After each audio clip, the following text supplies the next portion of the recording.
Hello, everybody, and welcome to Western Oklahoma Sports Night. I'm Chuck Ramsey, the Lawdog, here with you on a chilly May evening in the year 2026, talking all things Western Oklahoma sports with you, joined as we always are by the sports director at Wright Media in Weatherford and Clinton and 97.3 The Score, Luke Clement, here with me as he always is when we're on. Luke, a little bit of a hiatus, but we're back. And man, I have been listening to you in the mornings and catching your daily update podcast. You are a busy beaver.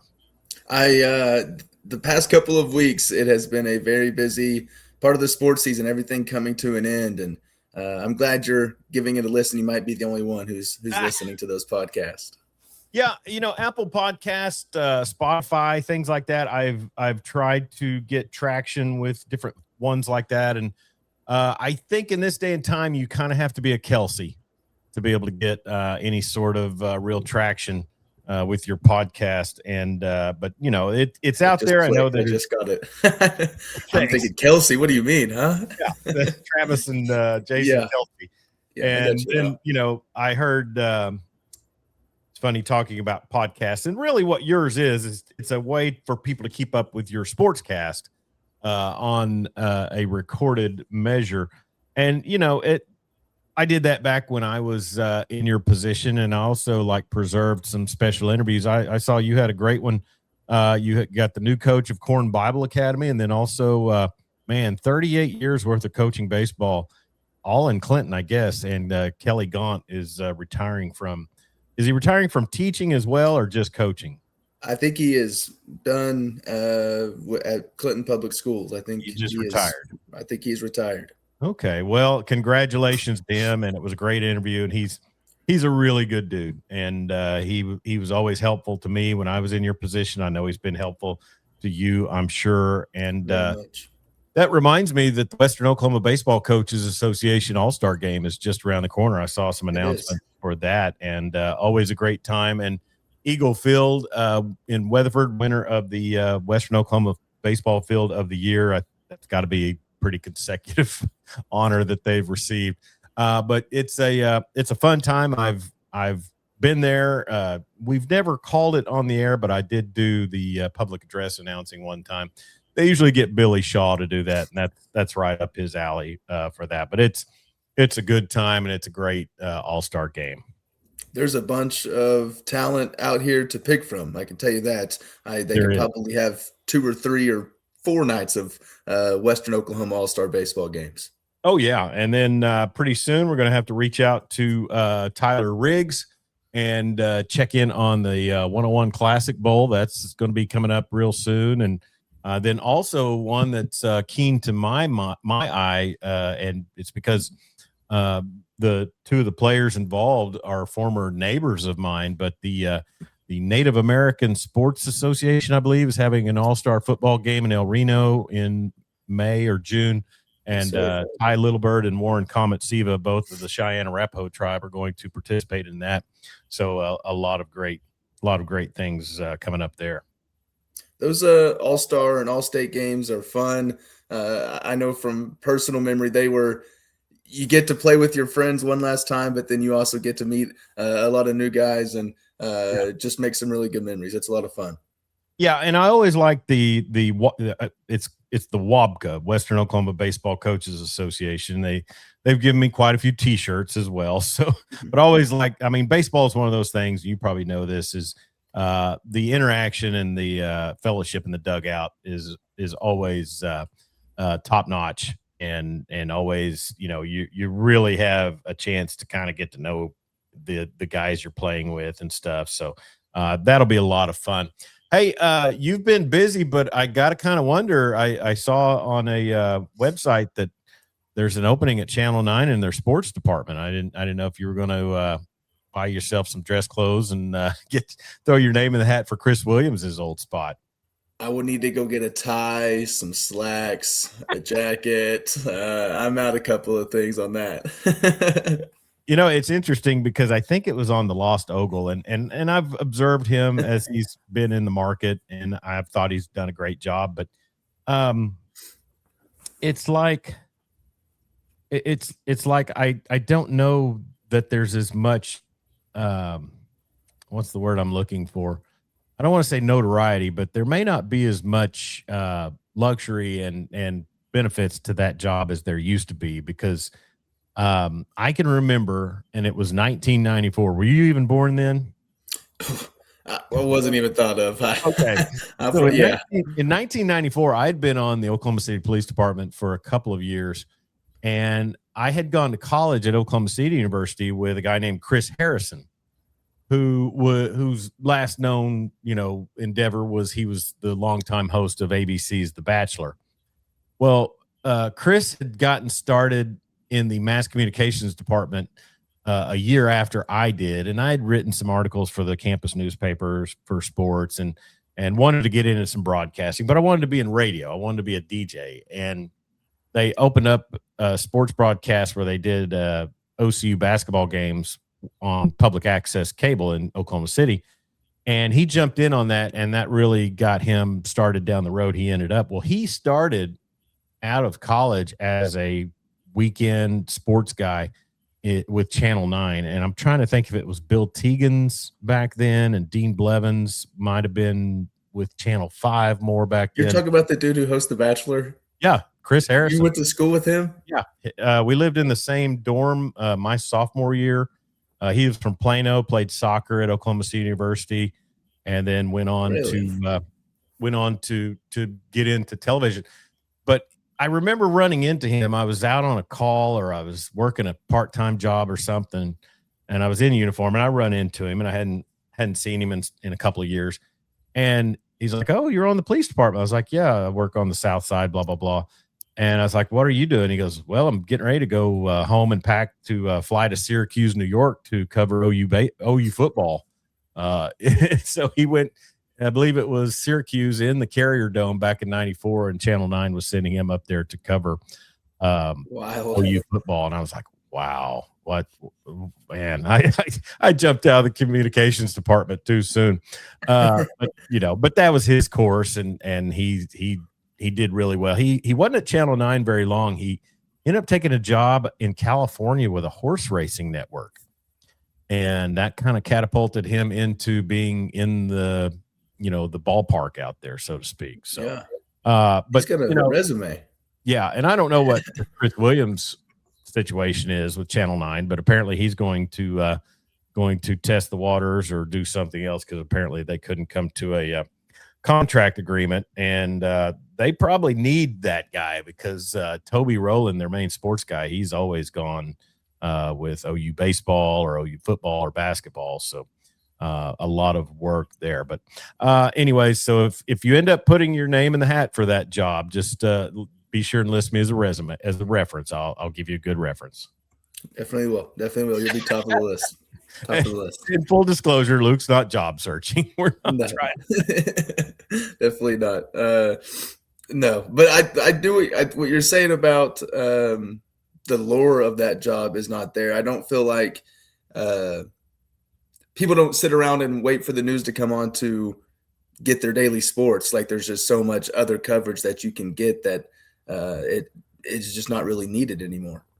Well, I watch the nightly sports, but I'm older, and it's just kind of, it's kind of a habit for me. But even at that, like for Thunder coverage, the Channel 9 has a guy who travels with the Thunder everywhere they go, Steve McGee, and that, that's what he does. So, to me, I just look at it and say, yes, the sports media landscape has changed, and maybe Channel 9's going to, I know back there for a while they had their main news anchor going ahead and reading sports on the 10 o'clock news. So you've got that in your back pocket too. But the media market has changed, and things change, and I'm always resistant to it. But what are you going to do?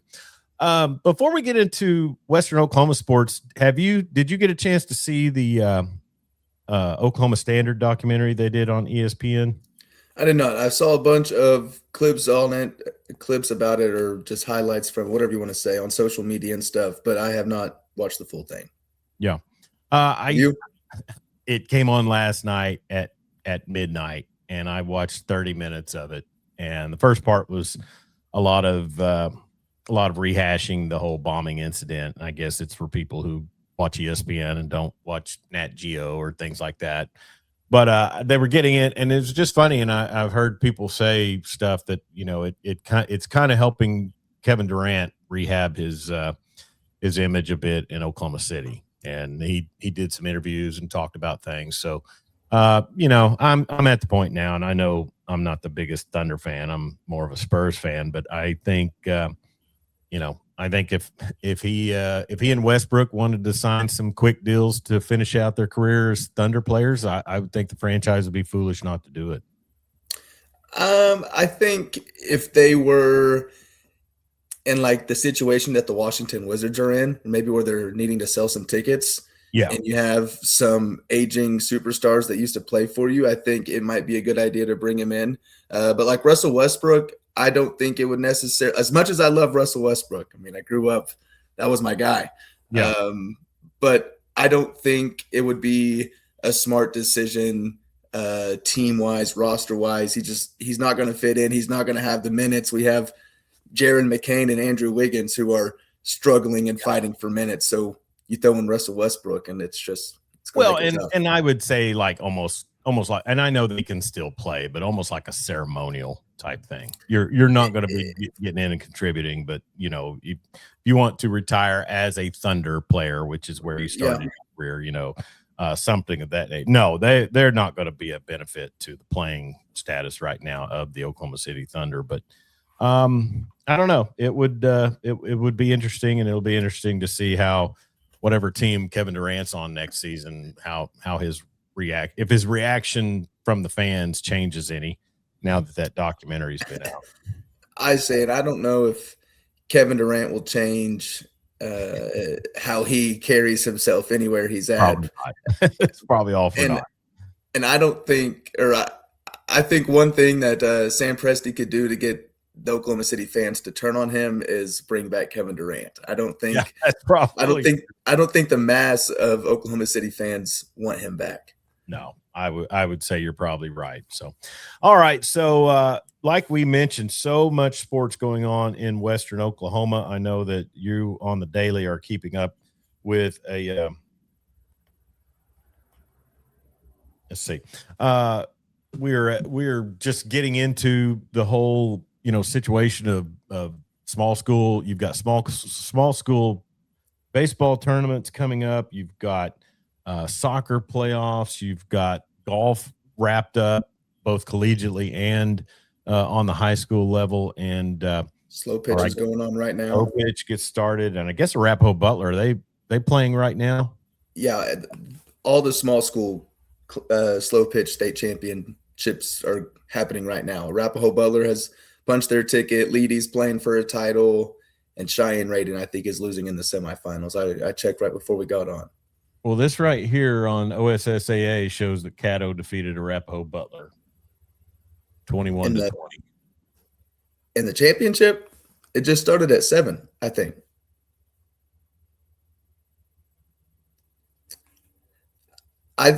When I was looking at the OSSAA deal earlier, it was telling me something wrong earlier. I'll pull up Game Changer real quick. Yeah, check Game Changer, because the OSSAA website, it's funny because when you go to OSSAA.com and then you click on the brackets, that takes you to a OSSAA rankings page. But this has state champions as Caddo 21-20.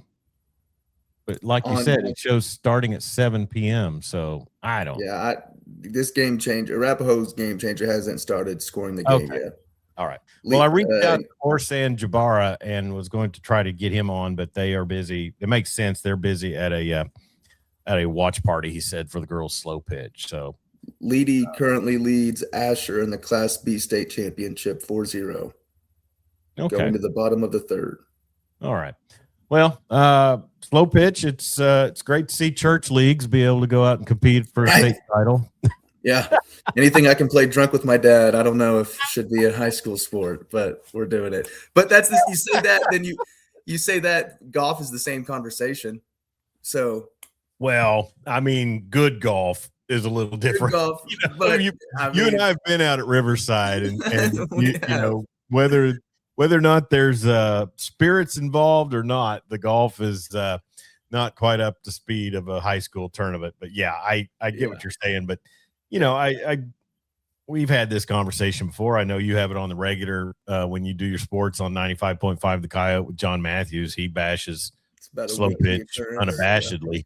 But you know, it is a situation where you look at it and say, man, are we, but hey, there's got to be a win. They play a tournament and there's got to be a winner. So, you know, you can always, not every hit is a home run, apparently.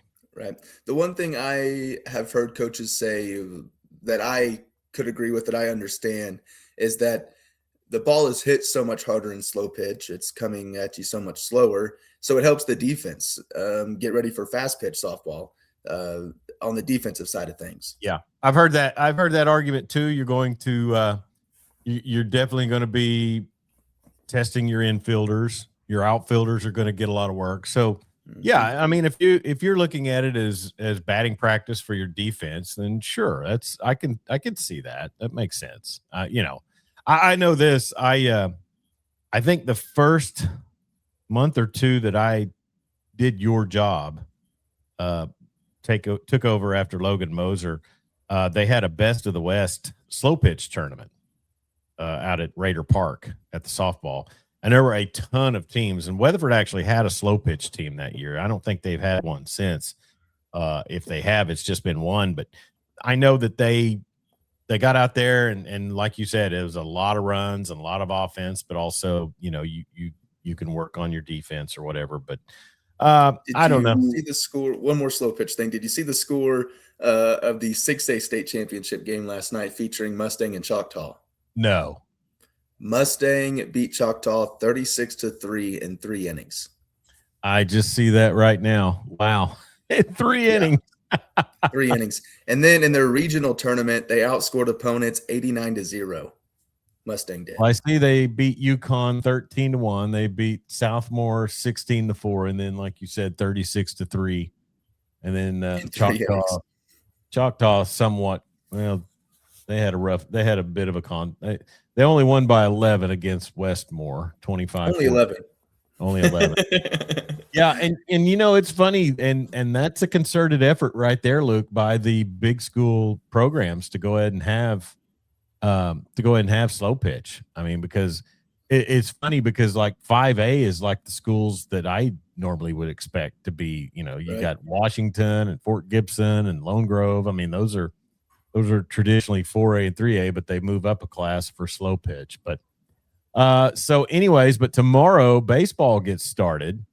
And I know that Arapahoe Butler will be playing at 4 p.m. It looks like that's at Shawnee High School. Coming up tomorrow against Wright City, who I think Hydro Eakley played, didn't they? Yes, Hydro Eakley played them. That would have been not this past fall tournament, but 2 fall tournaments ago. They played Wright City. Okay. Who did Hydro not go to Wright City for regionals this year? Where did they go? No, they went to Caddo, I'm pretty sure. Okay. Who was telling me they were going to Wright City? Was it Thomas? No, Thomas was in Okarche. Oh, okay. Yeah. I'm not sure. There's so many of those district and regional tournaments, and they blend together. Well, and then also you've got Class A split into 2, and I mean, and that's just, that throws me off. I will freely admit. But Canute will be playing tomorrow. I heard you say this morning on sports. So a lot of sports going on. I had the privilege to be a part of soccer last night for Weatherford as they won 7-0 against Mount St. Mary's, and 1-0 score at the break, and off of a goal right at the end of the half by Jaden Bradley.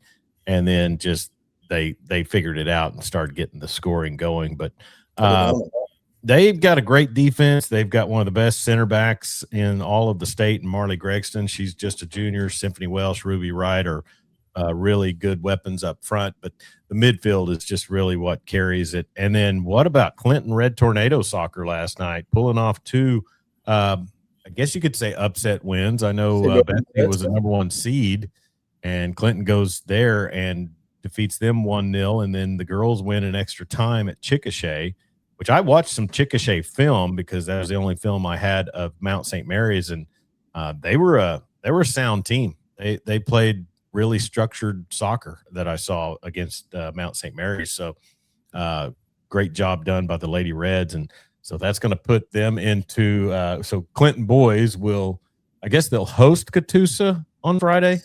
So I said that this morning on my sports, and I was corrected pretty quickly that they will travel to Catoosa. And then later this afternoon, I got another update that there is a state track meet taking place on Friday in Catoosa.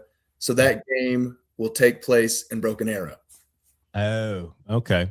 So they are on the road, even though They are on the road. So I guess in soccer they reseed.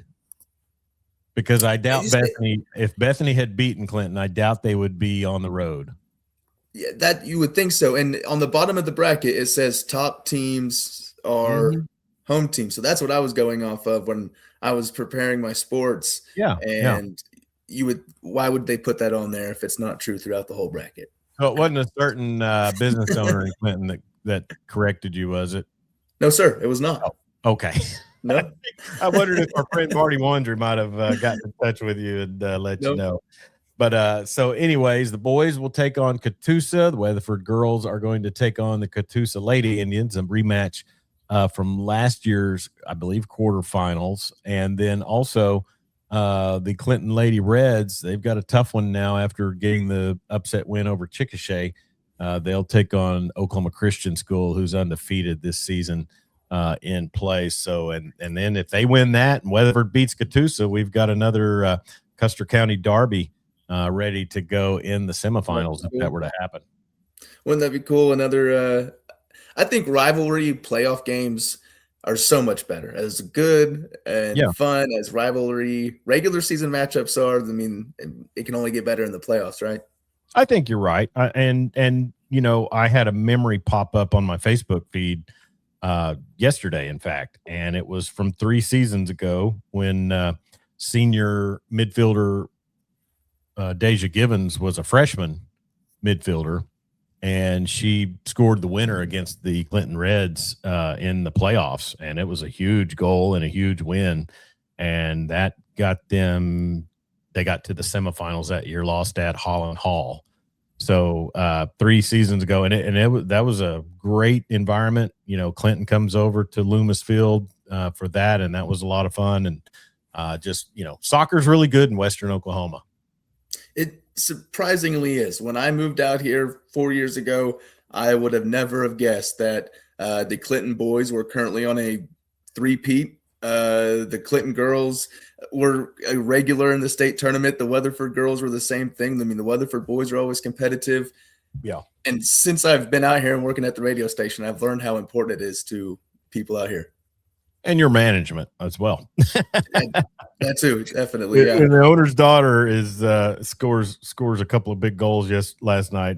You know, it's going to be a high on the agenda in the media for the company, and that's understandable too. And it's great. I think it's great that they stream so much of it because I know that people tune in. We've gotten the feedback in the past of people watching from out of state, you know, and things like that. And that's really a great thing about it.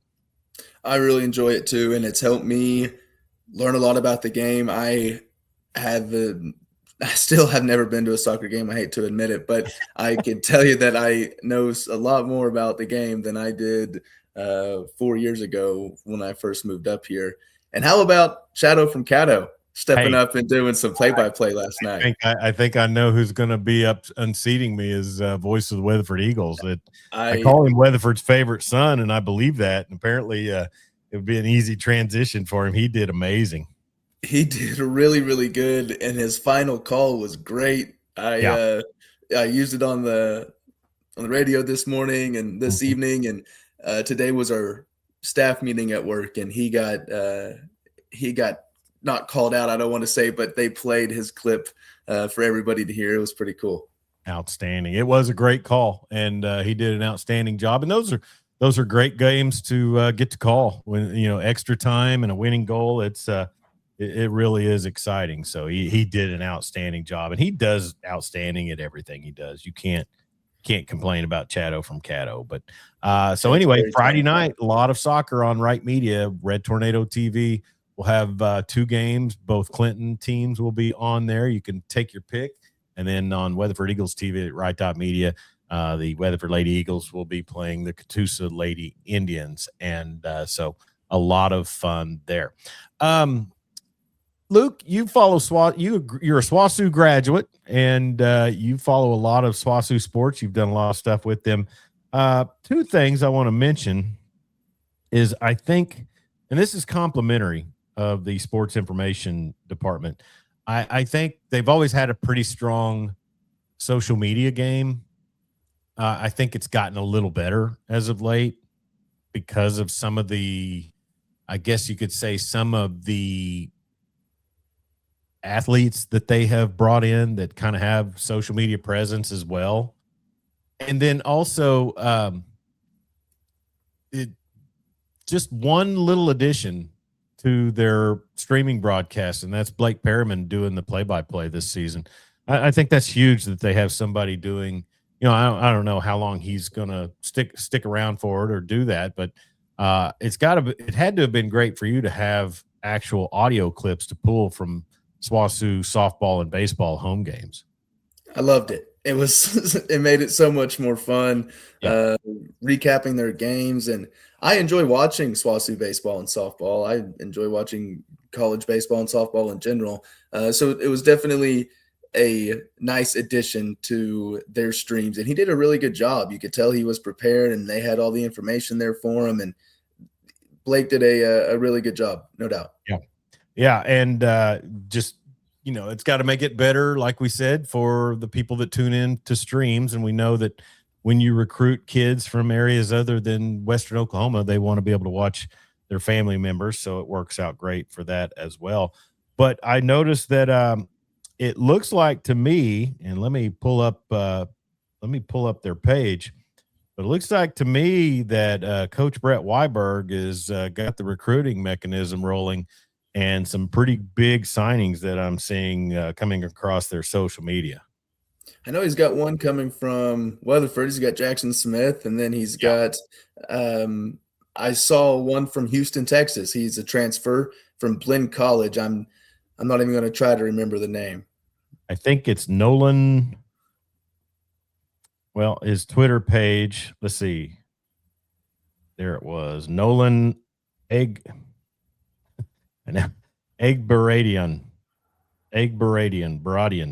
I'm sorry.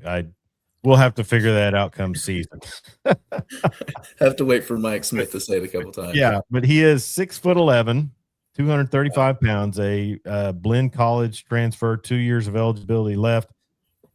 I'm just going to say this, Luke. We've watched enough SWOSU basketball over the last several years to know you bring in a guy who's 6'11", you can dictate a lot more and if he's an athletic 6'11" and can move around the bucket and do things, you're going to make a lot of splash in particularly the GAC, I think. Not only 6'11", but you said 235. I mean, that's a big body. That he can move around. I feel like that will definitely raise some heads. And you see it on the women's side, especially in the GAC. I mean, Mason Jones and a lot of the other teams have girls who are 6'3", 6'4", and just dominate with them. Mm-hmm. And he's from it's Cypress, Texas. It's down in Houston. That's one of the big athletic, school districts they have down there. But, pair that up with some of the outside shooting and some of the guard play they have. And I think there were times this last season, Luke, that Coach Weiberg had players with, he had teams that they faced that had post players that were just pretty hard to deal with. Now, that's probably going to change a little bit. It definitely sounds like it. And to be able to assess a problem and go out and attack it, and sounds like fill a hole that you had on the team, is a big kudos to Coach Weiberg. Yeah. And, and also it's good to see that that he's not going anywhere for a while. I mean, I would think Right. you're going to stick around and ride out the 6'11" player you have for 2 seasons in the GAC. But yeah. And then also Jinx, 6'2" point guard, Evan Goodwin, a commit to SWASU. And then, as you mentioned, Jackson Smith, the 6'4" shooting guard from Weatherford. I like Jackson's game a whole bunch, Luke. I like the fact that he did so much off the dribble this season, and he'll be able to offer that team a lot more than just being a spot up shooter, I think. How many Weatherford kids is on that team now? So Jackson and Nate Rareman and Walker Kennedy would make 3. They've got a trio now. Jackson Smith was definitely an athlete, and like you said, did a lot off the ball, but also can knock down shots. It seemed like when he was needed to get some points up.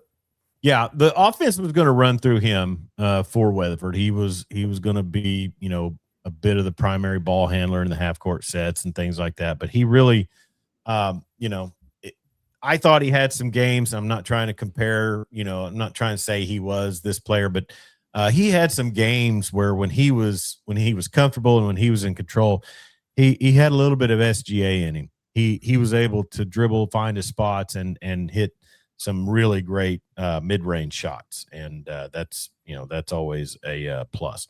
Hey, if you've got a comment here on Western Oklahoma Sports Night, we're 30 minutes in. We'll probably go another 15 or 20.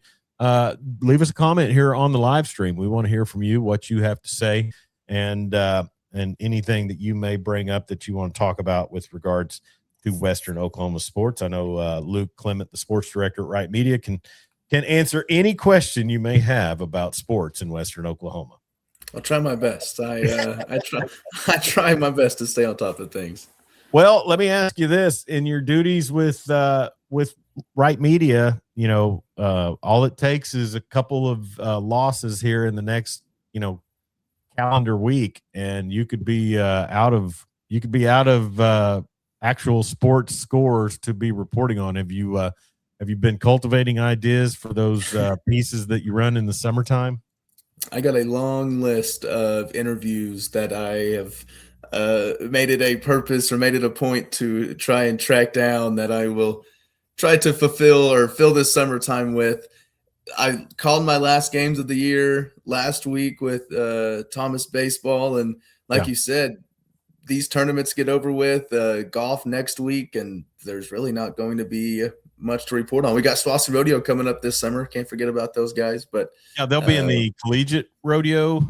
Is that right? The college nationals. That's always a big one. And then is it the NFR, or is there a summer rodeo that Emily Beisel participates in? I guess she's NFR because she's out. NFR's in the fall, right?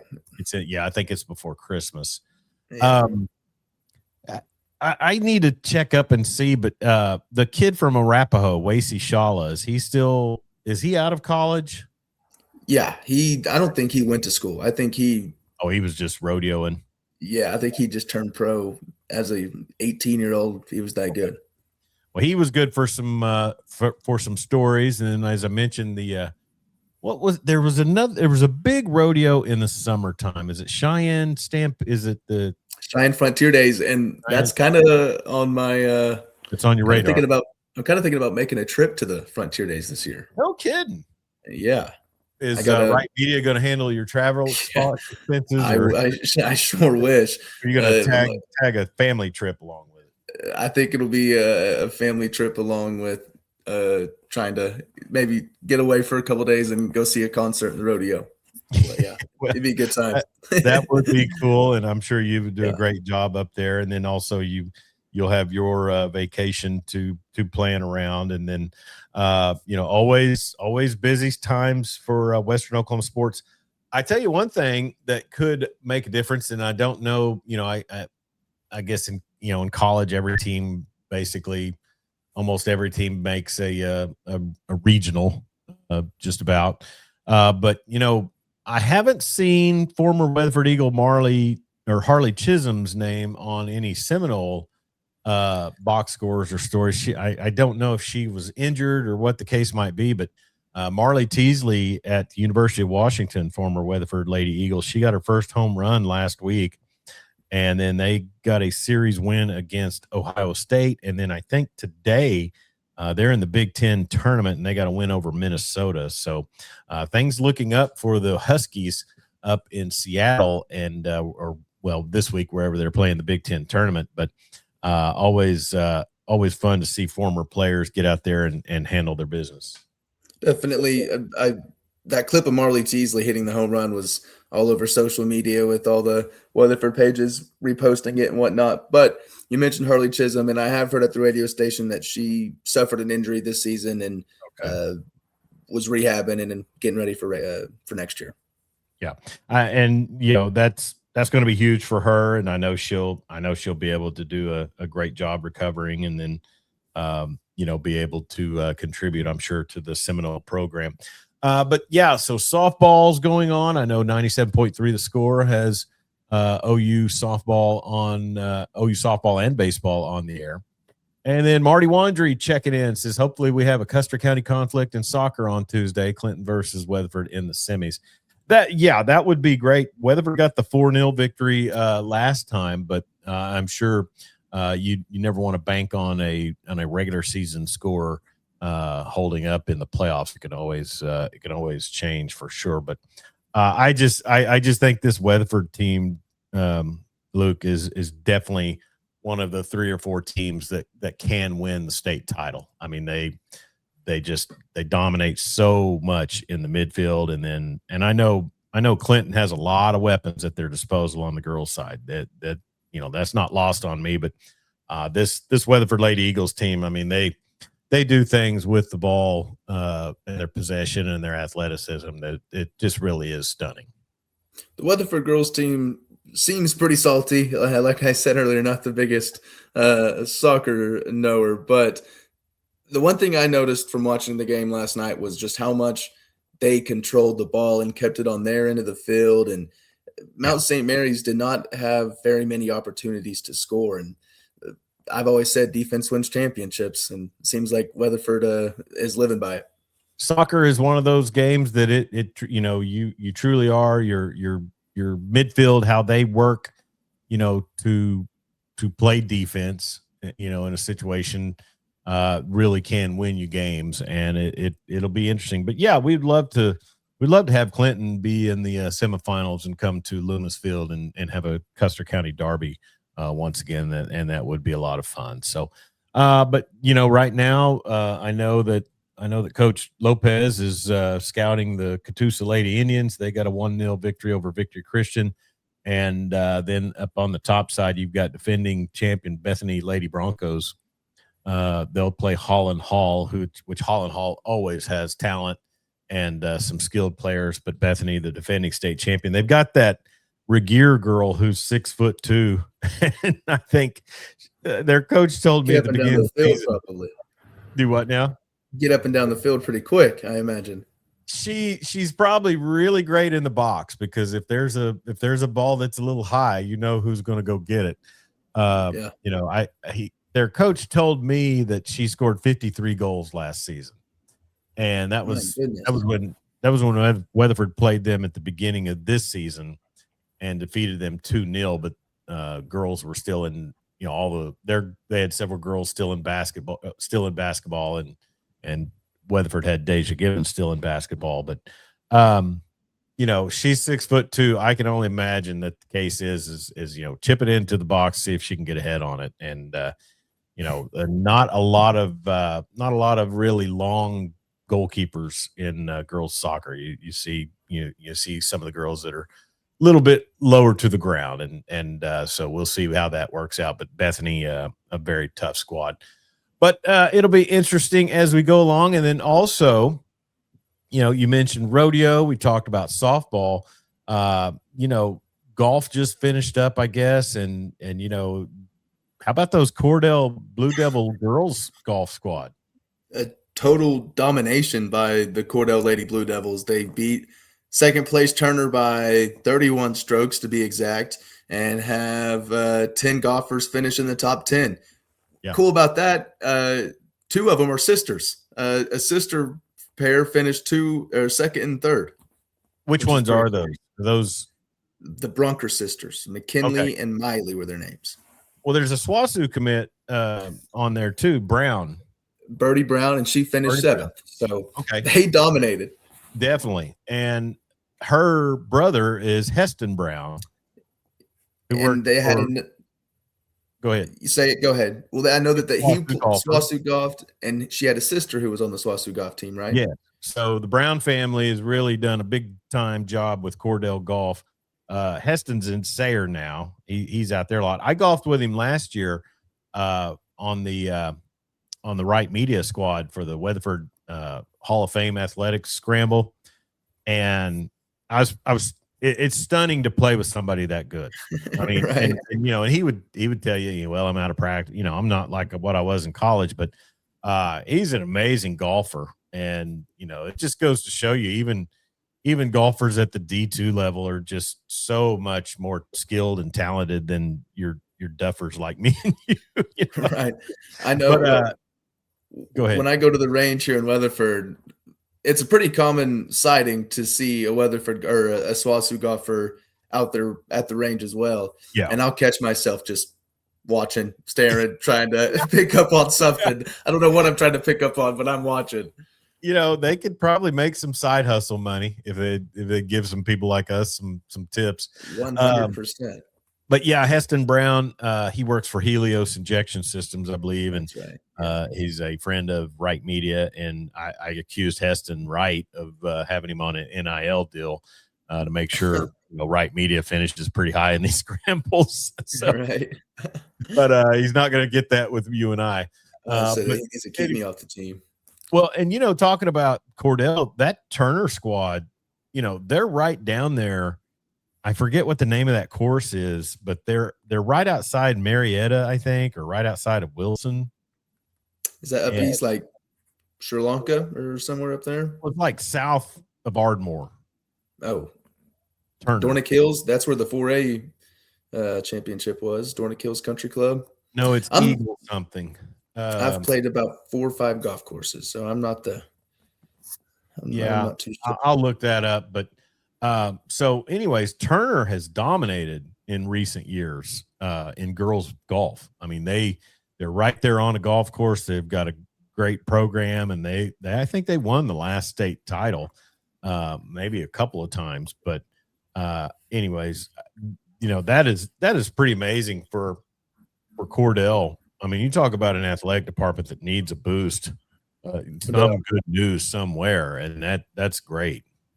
No, that's 100%. You have the Cordell wrestler win a state championship last season, Baylor Moore, and then this state championship this season. It's their first golf state championship. I know that, and I think just beating somebody by 31 strokes and just total dominance is really, really cool.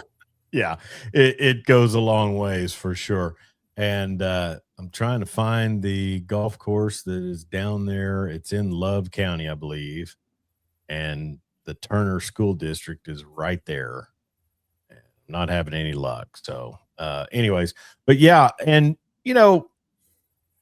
I felt so when I started sports for Wright Media, they had just hired, I think his name was Cody Gilmore, and he took over the football program. And, every coach you talk to is going to go in with some, with some optimism. And sadly, it was just really quick that the optimism just kind of turned.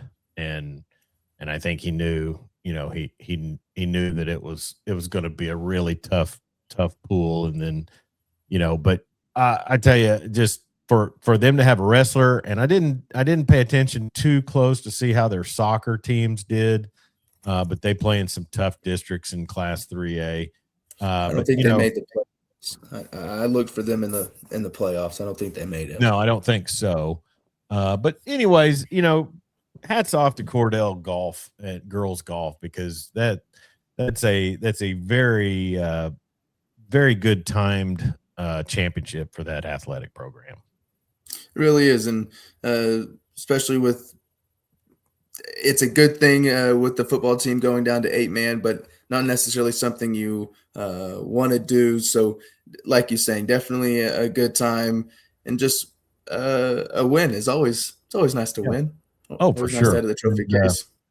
Get to hang a banner, Yeah. That's as much as anything. So yeah, looking at it, Luke, looks like Cordell finished, I think, 6th in girls soccer in their district. But here's some of the teams in their district: Cassidy, Christian Heritage, Bridge Creek. So I'm sure that's 3 teams in So a Bristol. couple of recruit Christians. Yeah, recruit Christian. Sounds like a guy who's had to deal with a Southwest Covenant game once or twice. When I was in school, maybe not. When I haven't had to do any, maybe I've done basketball. I think it's Thomas that has had to play Southwest Covenant. So, in full disclosure, I live in Yukon now, which they're just right down the road from me here. So, what are you a Patriot now? No. I'd probably default to the Millers if I was going to do anything, or maybe Piedmont's just up the road from us too. You never know. So, anyways, any comments out there? We got some viewers. If you want to chime in, let us know what you've got going on. And I tell you another thing that I did when I was doing summertime was, Weatherford and Clinton host some pretty huge Little League tournaments. And those are always something you can run to get some local people listening to hear their kids team called for a tournament victory. I've interviewed tournament directors for those the past 2 years. Yeah, and they're always usually pretty happy to do an interview and let everybody know what's going on that weekend. And like you said, they are huge tournaments with 30, 40 teams across a couple of age ranges. Brings a bunch of people to whatever town they're in, a bunch of money to the local economy. They're really good things. Sure. And a lot of lodging and hotel tax and stuff like that. And maybe they even stop off at ASAP and get some boots. You never know. Right? Exactly. You never know. What's on tap for you the rest of the week and into next week besides following some soccer? Well, for about the past month, I have been looking forward to the ZZ Top and Dwight Yoakam concert on a Saturday night in El Reno. So that's where I'll be on Saturday. I've been looking forward to the ads ending. I watch a lot of television, and those ads have been running nonstop, promoting that concert. And Yoakam doing his little shuffle across the stage, doing his little side step shuffle. And then I'll just say this: I've always been a big ZZ Top fan, but I've noticed even before their longtime bass player Dusty Hill passed away, and now they've got a guy who's a bass player who looks like he was. I don't know if he was chosen as bass player and then told to look that way, or if he just looked that way with bass. But he fits in with the rest of the group, and plus, the drummer's name is Frank Beard, and he's the only guy in the group that's never had a beard. So coincidentally, that's how it would work. Yeah. But I noticed that they play their songs a lot slower over the years than they used to. I mean, some of those songs is like, wow, this is really kind of slow. But they are getting up in age, and it's funny. I've seen Dwight Yoakam a couple of times. He puts on a great show. That will be a good one. Is that going to be outdoors at Lucky Star? Mm-hmm. Yeah, outdoor Saturday concert. night, and there's supposed to be a chance of storms. Grab a 6-pack and a lawn chair. There's a tornado coming. Yeah, sit there and watch the nader roll in. Yeah, definitely. But yeah, I'm sure it'll be a lot of fun. And I saw Willie Nelson out there one time, and it was in kind of a indoor, or was kind of in a canvas. I don't know, like a big, huge tent thing. So yeah. Maybe that's something they'll have in plans too. I think Concho has built it like an amphitheater, a stage type thing out there. Yeah, but I haven't been up. This will be my first time going to a concert out there, so I'm not too sure. Dustin Adam Michaels checking in. Dustin, a big Weatherford soccer supporter, got a daughter that plays on the squad. Peyton Michaels, give us a conflict soccer gods Dos Amigos tour. Yeah, Dustin might be able to get you. You need to reach out to Dustin and you need to reach out to John Matthews. You should be getting some VIP stuff. He told me that he could get me in, but I'm going with the big group, and so he told me he said I don't know about getting the whole group VIP, but he said I might be able to work something for you. Now, so just as a word to the wise, you and your big group of friends, it's happened in the past, according to what you told me on a road trip. You guys be on your best behavior this weekend. That's my middle name, Chuck. I don't know nothing else. I love it. Best behavior, Clement. All right. Yep. Well, it'll be a lot of fun, and like I said, Dwight Yoakam puts on a great show still, and I'd love for him just to break out into some Sling Blade dialogue during a concert. We don't need to freaking practice, Randy. That would be good. That would be fun. I like it. Great actor also is Dwight Yoakam. So, well, I am like I said, I'm going to be doing soccer on Friday, and I would imagine Saturday I'm just going to veg out because at my age, Luke, it's a day of recovery after one day of work. So I hear you. Yeah, I hear you. But I'll be thinking about you. I'll be thinking about you. Well, and we're not that far from Lucky Star, so maybe the wife will get a whim and want to come out there and watch Dwight and ZZ. So, and plus, people watching would have to be great. At an event like that, you're gonna see all corners of society show up, I would bet. Definitely. Just ask her if she wants to take out her nice dressed man tonight, right? Sharp dressed man. Or sharp dressed man, not nice dressed man. It's funny because well, I probably better not tell this story, but she worked with a lady one time who was part of some sort of bachelorette auction, and she used the song Legs, I guess, to kind of walk the catwalk, and apparently it didn't really muster up the donations that she expected to do. So you're going to be in trouble after telling that one, Chuck. It wasn't my wife. It was no. My wife would have gotten some pretty high bids, I'm sure. So no, this girl she worked with, she thought she had the legs, and apparently apparently not. Crowd spoke, and it wasn't in support necessarily.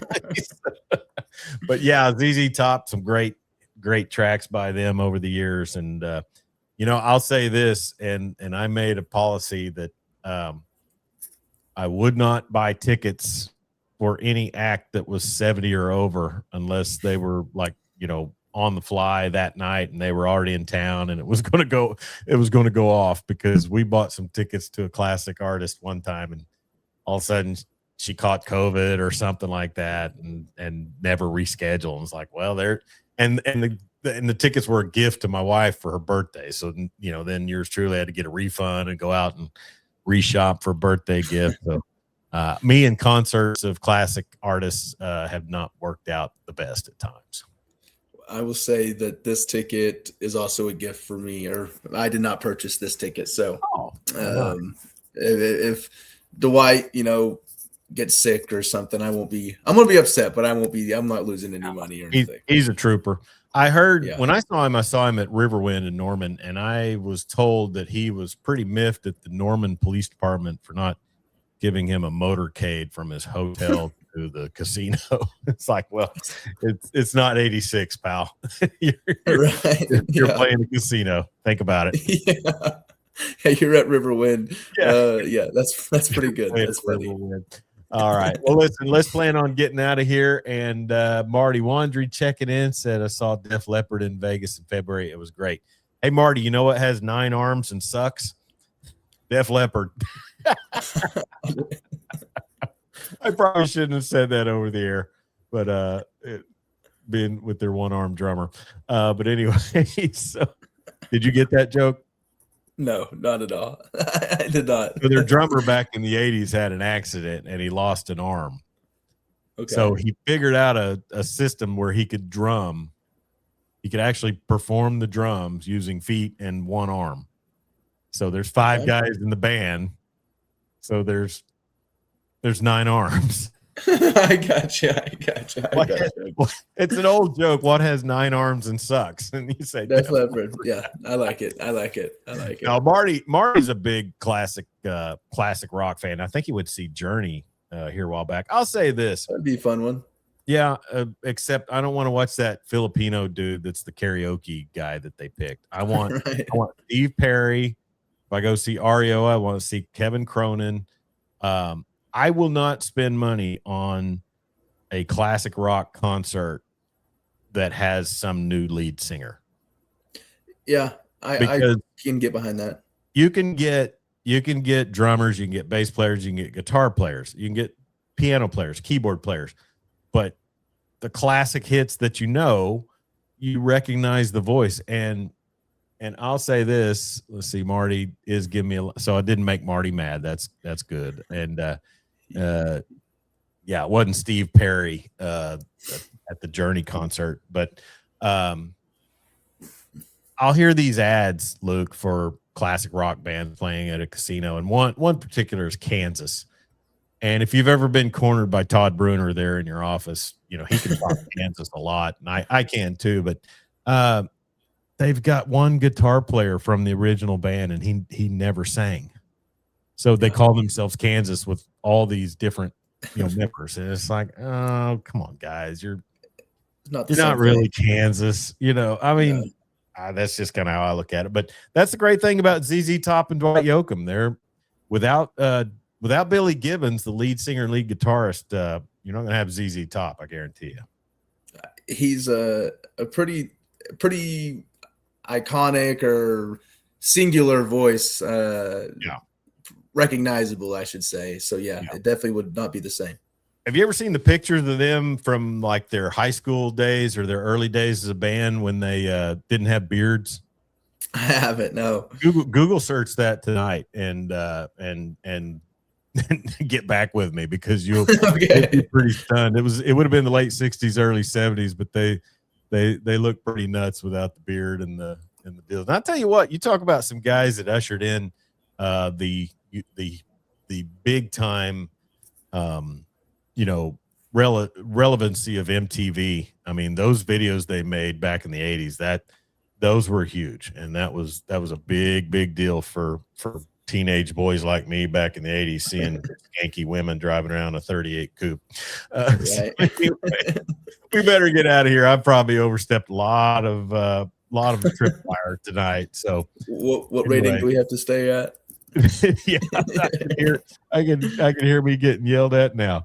So anyways, well, let's get on out of here. He's Luke Clement. He's the sports director for Wright Media. I'm Chuck Ramsey, the Lawdog. This has been Western Oklahoma Sports Night, and we're going to keep at it, keep working at it, and grow the brand and try to keep this going, and also bring in some see if we can't bring in some interviews. We were going to try tonight, but there's just a lot of people busy with a lot of state tournament and things like that this week. So we will do our best in the future. Luke, have a great week. Be safe at the concert Saturday night. Always. You do the same. Have a good one. All right. We will. Luke Clement, Western Oklahoma Sports Podcast on Apple Podcasts. I know. Follow 97.3 The Score on Facebook and Twitter, and keep up with everything. And also 95.5 The Coyote will share the link for Luke's Daily Sports, keeping up with everything Western Oklahoma sports. I'm Chuck Ramsey, the Lawdog. Be safe out there. Don't text and drive, and sure don't drink and drive.